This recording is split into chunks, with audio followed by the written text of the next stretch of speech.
Had some breaking news quite recently, which is that former US Vice President Dick Cheney has passed away at the age of 84. Joining us now is the brilliant commentator Benedict Spence, a friend of this channel, to walk us through all matters geopolitical. So let us start, Benedict, with Dick Cheney. Now, some might say that he was one of the most influential vice presidents that America has ever had, with George Bush essentially delegating responsibility for foreign affairs and geopolitics quite substantially to Mr. Cheney. And this, of course, was during a period of time that America was extremely interventionist, particularly in the Middle East.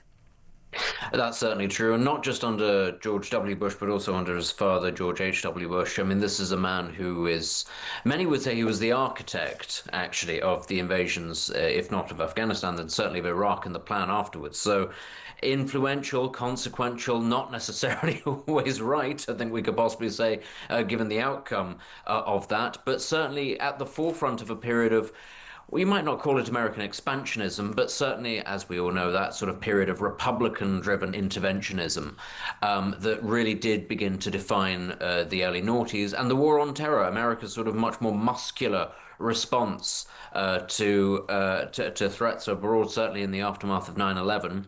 And I think that there's no question that an awful lot of people actually within the Republican Party both ascribe and also blame Mr. Cheney with America's involvements in a number of its so-called forever wars around the world, or at the very least believe that he was somebody who played a very key role in fomenting that state of affairs. Undoubtedly, as you say, probably the most consequential vice president who never at least came to become president. For that, I think you have to step back and look at an incredibly influential life, and possibly at somebody who has laid the groundwork for much of the withdrawal of the Republican Party, the desire to not be involved in the world so much, but possibly also what we are maybe about to get on to talking about now, which is the Trump administration's newfound love of involving itself in the affairs of the rest of the world. Yeah, I mean, it is quite remarkable. Like you said, the Republican Party largely withdrawing, America first attitude, don't want to waste money on issues such as Ukraine when it's so far away. But Donald Trump is really taking decisive action when it comes to what is going on in Nigeria. Now, this has been going on for an awfully long time at the hands of Boko Haram in the very north, but now in the middle belt of Nigeria, where the Fulani tribe, which is Muslim majority, meet the Christians in the middle. We're seeing massacres, one of which happened at a place called Yeliwata in early June. 100 people died, slashed, stabbed, burnt inside of their houses. They were hiding in the church, the school, in market stalls. And this has been going on for a long time. And actually not only in Nigeria, but many other countries in that part of Africa. And it's largely ignored by the legacy media because, well, you know, Christians are never victims, are they? But what is clear, we've seen this throughout history, that Christians are probably the most persecuted religion in many countries of the world, from the Middle East to now, that sort of hump of Western Africa, indeed in East Africa as well. And Donald Trump has said that he will go in guns a-blazing if the Nigerian government fails to protect Christians.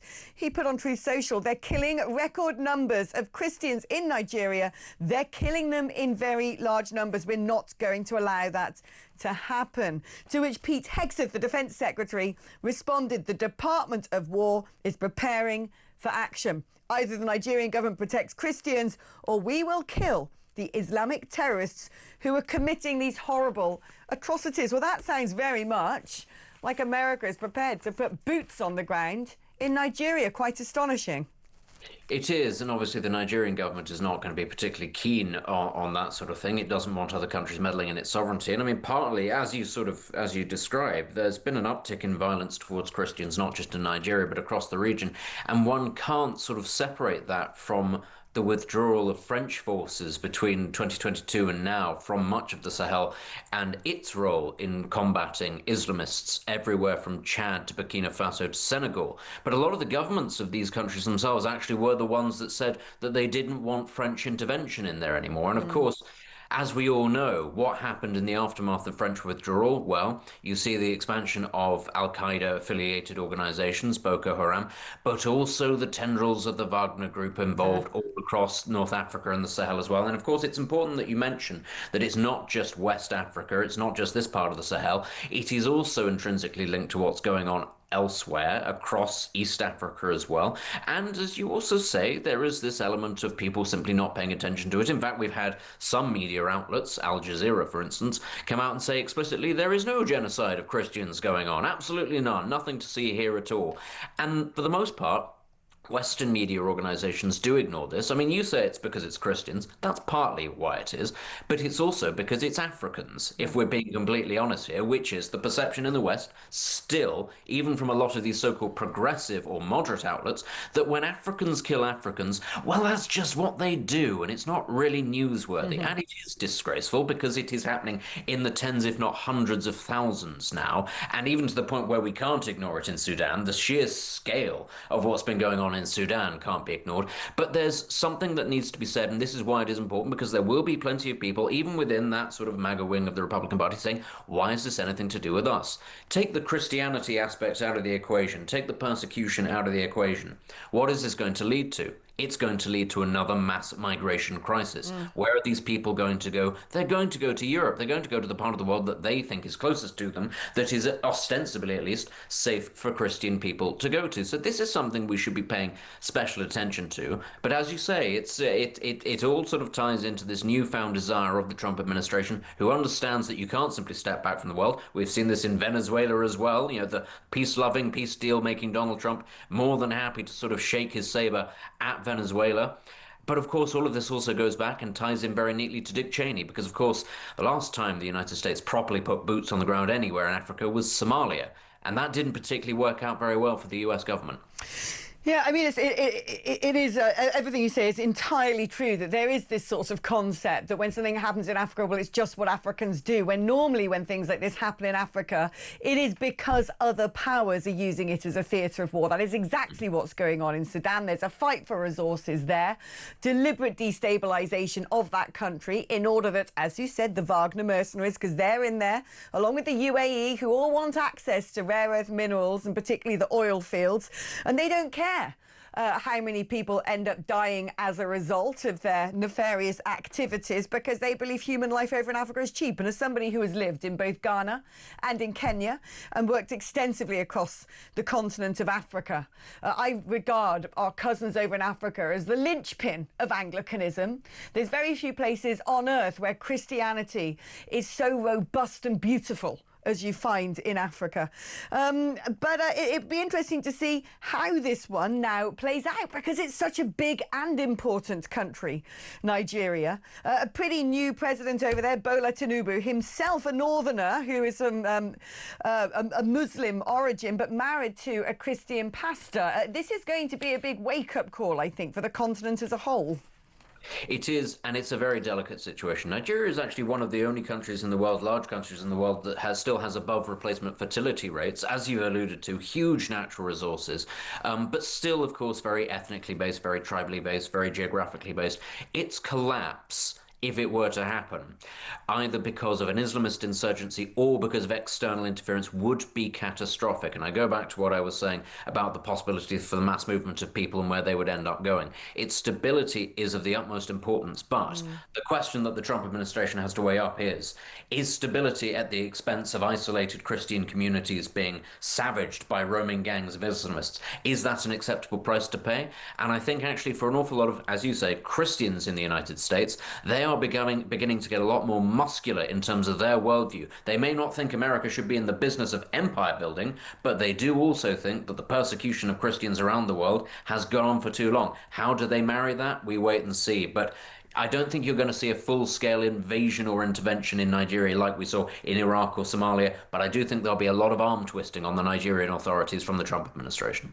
Well, I imagine the Nigerian authorities might actually ask for some sort of aid and assistance in combating Islamism. Look, as a Christian, I always think it's disgusting that this country, when it came to what was going on in the Middle East, said to people from Afghanistan and Syria, come one, come all, but not to the Yazidi Christians. Whose side are we on? Whose side are we on? I think Christendom needs to get together. Right, before I let you go, Benedict, what is your reaction, talking about legacy media and what the stories that they're interested in and glorifying and the narrative they like to say, what is your reaction to the very deliberate, deceitful doctoring of Trump's speech back ahead of the so-called Capitol Hill riots? Oh, I'm always, whenever there's something to do with the BBC, I'm wondering, where was BBC Verify in all of this? Yeah. Well, don't they exist to find the disinformation? Are we in fact going to get a report from BBC Verify? Or will they in fact turn around and later and say, this didn't actually happen, but you know who did do this? Oh, it's those anonymous online right-wing trolls. That's always who they seem to blame, ultimately. Honestly, it's just another kick in the shins for the corporation, because we don't know if this is sort of institutional or if it is bad actors. It's possible that it's a bit of both, but ultimately, it's such a large organization, the BBC, and it sort of consumes so much in terms of raw resources that it's very difficult, even if you were at the top and objectivity was your raison d'etre, and that was all you were trying to do. I suspect it's far too broad an organisation for one person or even a group of people to keep a proper handle on. And this is a serious problem, because do you know what? It massively damages not just the brand, it damages actually the perception of Britain. One of the few things about the BBC once upon a time was that people abroad could trust it to give a largely objective opinion. Increasingly, that's being eroded. And at a time when actually people in, say, countries like Nigeria can't get unbiased news sources, that was one of the things we used to pride ourselves on, the BBC being able to give people objective news. I don't think that reputation exists anymore. No, it's gone. Benedict, thank you ever so much. Always fantastic catching up with the fantastic and brilliant, as always, erudite Benedict Spence. Look, I'm someone who actually used to work in investigations at the BBC. True story. I worked for a programme called Week In, Week Out at BBC Wales, which was their equivalent of a panorama. And I can tell you this, I know how it works. The editor of that programme would have looked at every single clip. The director would have known exactly how things were being spliced together. And their heads need to roll. That's all I'm saying. There has to be personal accountability for this. OK, we're going to